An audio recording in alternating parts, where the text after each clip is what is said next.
السلام عليكم ورحمة الله وبركاته. الله يطبقاችሁ በያላችሁበት ኢክራምና ጃፈርን ታቋቸዋላችሁ። እዚህ ሰፈር ቤታቸው ሲከፈል በመቶ የሚቆጠሩ እህትና ወንድሞች የሚያዳምጧቸው የነሱ ስክሪን ሪከርድ የሚያደርጉ ጃፈር ኢክራም የሚባሉ በጣም ዘናጭ የነበሩ ወንድምናት ነበሩ።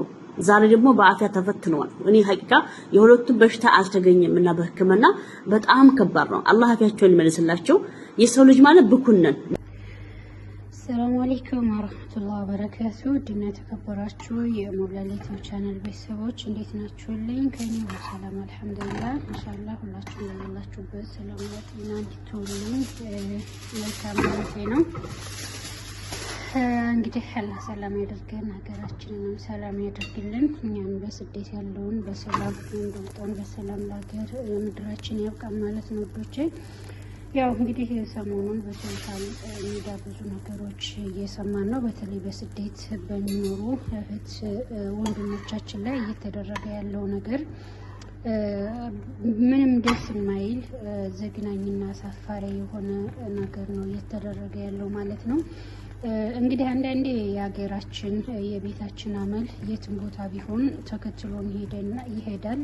በምንም አይነት ነገርና በምንም አይነት መንገድ ሊለቀን አይችልም፣ ያው ስለለመደብን ማለት ነውና እንግዲህ ሰሞኑን ምንድነው አንድ ወንድማችን ጃፈር የሚባል በፈረንሳይ ሀገር ይኖራል ማለት ነው። እሱ እንግዲህ ያው ለረጅም ጊዜ ከሶሻል ሚዲያ ጠፍቶ ነበረ። በፊት እንግዲህ በጣም ብዙ ሰው የሚያውቀው ከላይፍ ላይ በቲክቶክ ላይቭ ላይ ብዙ ሰው የሚያውቀውና ብዙ ሰው ተከታይ ያለው እንዲሁም ሙስሊም ወንድማችን በዲኑ ጠንካራና ጎበዝ ከመስጂድ የማይርቅ ልጅ ነበረ።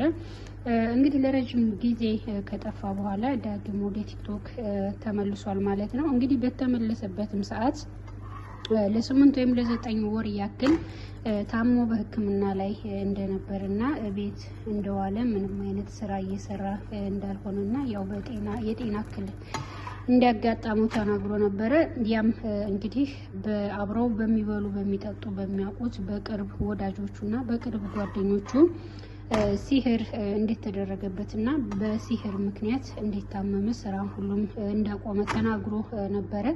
እንግዲህ ሰውነቱ ሁሉ አልቆ ሌላ መልክ ቀይሮና በቃ በአጠቃላይ በፊት ከነበረበት በጣም ተቦሳቅሮ ነው ወደ ሶሻል ሚዲያ የመጣው ማለት ነው። እንግዲህ ህክምና ስከታተል ምርመራ ሳደርግ ቆይቻለሁኝ።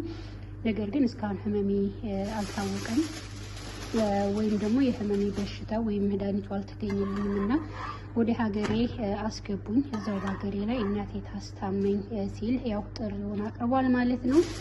እንግዲህ ብዙ የሶሻል ሚዲያ ተጠቃሚ ሰዎች እንዲሁም ደግሞ ታዋቂ ሰዎች ይሄንን ልጅ ወደ ሀገሩ ማስገባት አለብን እያሉ ነው። እንዲሁም ደግሞ አንዳንዶች ወደ ሀገር ከሚገባ ልቅ ለህክምናውም እዛው በተሻለ ሀገር ቢታከም ይሻላል። ያው ኢትዮጵያ እንግዲህ ህክምና ሁኔታ ያን ያክል አይደለም። ነገር ግን ደግሞ እንግዲህ እንደተባለው የዚህ ልጅ ህመም ወይም ችግሩ ሲህር ከሆነ ህክምና አይደለም ሊያድነው የሚችለው። በነገራችን ላይ ያው በሀገራችን እንግዲህ እንደ እምነት እንደ ሩቅያም እንዲሁም ደግሞ የተለያዩ የባህል መድኃኒቶች አሉ። በዛ ነው እንጂ ይሄን አይነት ህመም እንግዲህ ሐኪም አይደለም ብዙ ጊዜ እንደሚታወቀው ማለት ነውና ብቻ አላህ ይደርስለት። እንግዲህ ሁለተኛው ደግሞ እህታችን ኢክራም እንግዲህ ሲባል ቲክቶክ ሲጀመር ቲክቶክ እንዴት ተጀመረ በቶሎ ቫይራል ከወጡና ታዋቂ ከሆኑ ወደ ህዝብ ከደረሱ የመጀመሪያ የቲክቶክ ፌመስ ልጆች እንግዲህ አንደኛዋ ነበረች ማለት ነው።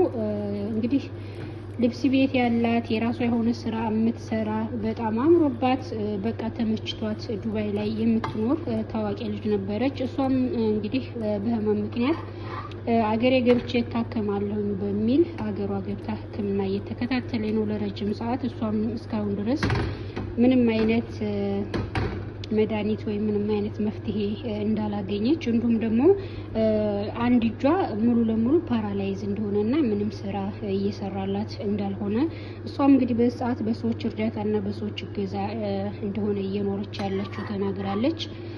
ምንም አይነት ስራ እየሰራች አይደለም። ያው በህመሟ በጤናዋ ምክንያት ማለት ነው። ህክምናን እየተከታተለች ነው። ግን አሁንም እንዳለችው ህክምና ምንም አይነት መፍትሄ አልሰጣትምና እንግዲህ እሷም አሁንም ዳግም ያው ሲህር እንደሆነና የሲህር ችግር እንደሆነ ነው እየተናገረችው ማለት ነው። እንግዲህ ሲህር የሚባለው ነገር ምን ያክል ከባድ እንደሆነ ምን ያክል የሰውን ህይወት እንደሚያቦሰቃቅል ያው በብዙዎች ላይ እያየ ነው በዚህ አጋጣሚና እኔ ሲህር ያን ያክል ከባድ ነገር አይመስለኝም ነበረ። ግን እንግዲህ ህይወትን እስከ ማሳጣት የሚደርስ በጣም ከባድ ነገር ነው። ብቻ አላቅም ለምን እንደሆነ ብዙ ጊዜ በስራቸው በትዳራቸው በጤናቸው በቃ በማንኛውም የዕለት ተዕለት ኑሯቸው ወይም እንቅስቃሴያቸው ምንም ማድረግ አይችሉ እያደረጉ በሲህር ብዙ ልጆች ትዳራቸው እየፈረሰ ጤናቸውን እያጡ ስራቸው እየተበላሸ በቃ እቤት ውለው ብዙ መስራት ብዙ ማድረግ የሚችሉ ልጆች እዚህ ቦታ ይቀራሉ የማይባሉ ትልቅ አቅምና ችሎታ ያላቸው ልጆች በሲህር የተነሳ እቤት እየዋሉ በሽተኛ እየሆኑ ትዳራቸው እየፈረሰ ስራቸው እየተበላሸ ብዙ ነገራቸው እየተበላሸ እንዳይሆን እየሆኑ መድኃኒትም እየጠፋ በቃ ህይወታቸውን ሁሉ እያጡ ያሉ በዚህ አስከፊ ነገርና አላህ ከእንደዚህ አይነቱ ይጠብቀን። እኔ ይሄንን የሚያደርጉ ሰዎች ምን አይነት ህሊና ምን አይነት አእምሮ እንዳላቸው ምን አይነት ጥቅም እንደሆነ የሚያገኙት አላህ አለም። ያው ይሄ የምቀኝነት የአሲድነት መገለጫ ነው። ወንድም በወንድሙ ስቃይ፣ ወንድም በወንድሙ ህመም ይሄን ያክል እንቅልፍ አጥቶ ማደርና ከባድ ነው። ሁሉም መቼም የሚኖረውም የሚበላውም የሚሰራውም የሚያገኘውም የርዚቁን ነው። ማንም ሰው ያለ ርዚቅ አይኖርምና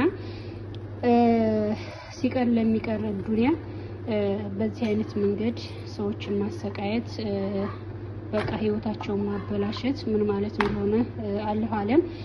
እንግዲህ በተለይ በስደት ላይ ደግሞ አገርስ ላይ ሺሁን ሀገራችን ላይ ያው የተለመደ ነው። ብዙ አላህን የማይፈሩ ብዙዎች በቃ በምቀኝነትና በሂስድነት ህሊናቸው የተሞላ የሰው እድገት የሰው መለወጥ የማያስደስታቸው ብዙ ክፉና መጥፎ ሰዎች አሉና ነገር ግን ደግሞ ያም ነገር ተከትሎ በስደት ሀገር በዚህ ሁኔታ ላይ ተሰማርተው እንደዚህ የሰዎች ውድቀት ቆሞ ማደር ማለት ምን ማለት እንደሆነ ከባድ ነውና አላህ ይጠብቀን። እንግዲህ በዛ አጋጣሚ በዚህ ሰዓት በሰው ሀገር ላይ የሚኖሩ እህቶቼ የትም ቦታ ሆኑ የትም ሰውን ማመን እንደሌለባችሁ ገበናችሁን፣ የቤታችሁን፣ ትዳራችሁን፣ ስራችሁን በቃ ጓደኛ ናቸው ቤተሰብ ናቸው ብላችሁ ማሳወቅ ወይም ደግሞ በጣም መቅረብ መዝረክረክ እንደሌለባችሁ ትምህርት መውሰድ አለባችሁ። በእርግጥ ጠባቂው አላህ ነው። እኛ ራሳችን ብዙ ጠብቀን አናድነውም። ነገር ግን ቢሆን ደግሞ ሰው ማመን የለብንም። በሰዓት የሩቅ ሳይሆን የቅርብ ወዳጃችሁ ነው የሚያጠቃችሁ። ምክንያቱም የሩቅ ወዳጃችሁ የእናንተን ሀሳባችሁንም ምኞታችሁንም ቤታችሁን ጓዳችሁን ኪሳችሁን ፍላጎታችሁን ህልማችሁን ምን እንደሆነ አያውቁም። ያው በሩቁ በውጭ ስለሆነ የሚያውቋችሁና በምንም አይነት መንገድ ሊመቀኟችሁ የእናንተን ውድቀት ሊፈልጉ አይችሉም። ነገር ግን የቅርብ ወዳጃችሁ የእናንተን ህልማችሁን ሀሳባችሁን ፍላጎታችሁን በቃ ያላችሁን አቅማችሁን ቤታችሁን ስለሚያውቁ ያኔ እንግዲህ ማን ከማን ያንሳል ወይም ማን ከማን ይበልጣል በማለት ያንን ተነሳሽነት በማድረግ ያው እንግዲህ እናንተን ለመጣል ለእናንተ ውድቀት ቆመው ያድራሉ ማለት ነው። በዛን ሰዓት እንግዲህ በጠበቃችሁት ቀርቶ ባልጠበቃችሁት ባሰባችሁት ቀርቶ ባላሰባችሁት ህይወታችሁ ይበለሻሻልና ብቻ አላህ ከእንደዚህ አይነቱ ሂስድና ከእንደዚህ አይነቱ ነገር አላህ ይጠብቀን ነው የሚባለው። ሌላ ምንም አይባልም። እንግዲህ ለታመም ሁሉ አላህ ፈረጃውን ቅርብ ያደርግለት፣ ከመድኃኒቱ ከሐኪሙ ይቅጠማቸው። በስደት ያለነውንም ደግሞ አላህ ከእንደዚህ አይነቱ ነገር ይጠብቀን ማለት ነው። ሌላ ምንም የሚባል ነገር የለም። እንግዲህ ከባድ ነው። የሰው ልጅ ጤና ሲሆን ሰላም ሲሆን ነበረ ምንም ነገር ሰርቶም ህይወቱን መለወጥ የተሻለ ህይወት የተሻለ ኑሮ መኖር የሚችለው። ነገር ግን በእንደዚህ አይነት አስከፊ ነገሮች ደግሞ ያው ህይወት ከተበላሸ ከባድ ነው። በሰዓት ታማችሁ ራሱ ለመዳን ያለው እንትን አስቸጋሪ ነው። ብቻ አላህ ይጠብቀን እላችኋለሁ። አብሽሩልኝ። ሰላም አለይኩም ወራህመቱላሂ ወበረካቱ።